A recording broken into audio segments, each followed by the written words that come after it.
बहुत सारी इस तरह की चीज़ें जो तरक्की के साथ ख़त्म हो गई हैं, जो हमारे कल्चर का हिस्सा हुआ करती थी, उनको रिकॉल किया है हमने। मैं हमेशा ये कोशिश करता हूँ कि हम वो चीज़ लेकर आएँ जो मतलब जिसकी डिमांड होती है, जो देखी जाती है।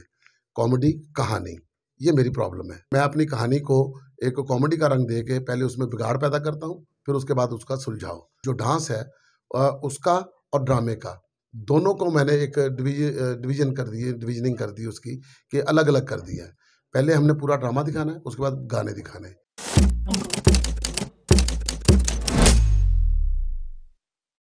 जी विकी भाई, क्या कहना चाहेंगे? सर्दियों का मौसम है और गर्म अंडे, और अगर स्टेज की दुनिया में गर्म अंडे पेश किए जाएं तो क्या ही बात है, लुत्फ दुबाला हो जाता है।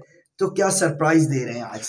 इसमें मैं एक रवायत जो होती है हमारी पुराने ज़माने की, उसको थोड़ा उजागर करने की कोशिश कर रहे हैं कि हम लोग तरक्की में बहुत सारी ऐसी चीज़ें पीछे छोड़ गए हैं, जो एक हमारा कल्चर हुआ करती थी कि सर्दियों में मोहल्ले में बैठ के दोस्तों का इकट्ठे होना और एक आवाज़ का आना, जब एक हू का आलम और कोई चुबारे में बैठा हुआ है, खिड़की खोल के कहता है, भाई रुकिए 1 मिनट ज़रा 2 अंडे दे दें, 4 अंडे दे दें।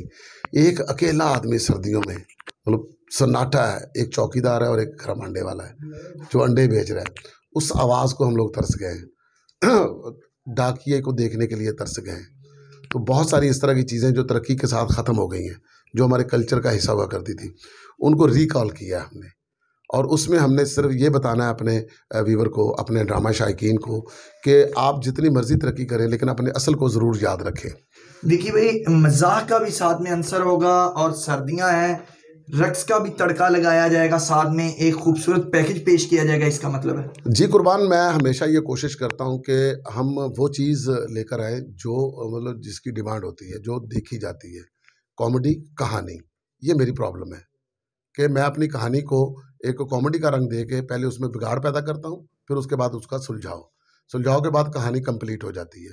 फिर उसके बाद जो एक चीज़ मैंने बहुत अरसे से एक अपना उसको राइज किया हुआ है, वो ये है कि जो डांस है उसका और ड्रामे का, दोनों को मैंने एक डिवीज़निंग कर दी उसकी कि अलग-अलग कर दिया है। पहले हमने पूरा ड्रामा दिखाना है, उसके बाद गाने दिखाने हैं। जिस आदमी को ये एतराज़ है, जिस फैमिली को ये एतराज़ है कि जी ड्रामे में डांस नहीं होना चाहिए, वो अपना ड्रामा देख के उठ के जा सकते हैं। उनके ऊपर ज़बरदस्ती नहीं है।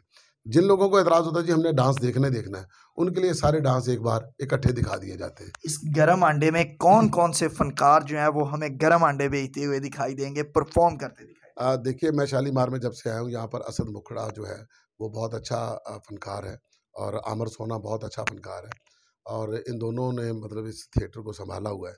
मैं जो भी ड्रामा करता हूँ उनके ऊपर जब मैं डिपेंड करता हूँ, वो उसके ऊपर पूरा उतरते हैं और इस ड्रामे में भी इनके साथ मैं जो ड्रामा खेल रहा हूँ, इनके ऊपर जो किरदार मैंने लिखे हैं, वो इंशाल्लाह बहुत अच्छा परफ़ॉर्म करेंगे और इस कहानी को भी साथ-साथ उजागर करेंगे और इसमें हमारे पास खूबसूरत कैफ़ है, सुंबल खान है अपना मुल्तान से। ये दोनों लड़कियां जो हैं वो इस वक्त करंट हैं और मतलब जिसको कहते हैं ना कि इसकी जो बॉक्स ऑफिस होता है थिएटर का, उसके ऊपर इनकी सेल वैल्यू है और परफॉर्म भी अच्छा करती हैं। इनके साथ बाकी टीम भी जो है वो भी सारी बहुत आला है और इसका जो मेन स्क्रिप्ट है उसकी कहानी बहुत अच्छी है। उसको बना रहे हैं, रिहर्सल कर रहे हैं और इंशाल्लाह ताला इसका रिजल्ट जो है जुमा 11 नवंबर से शालीमार थिएटर में आपको मिलेगा। बहुत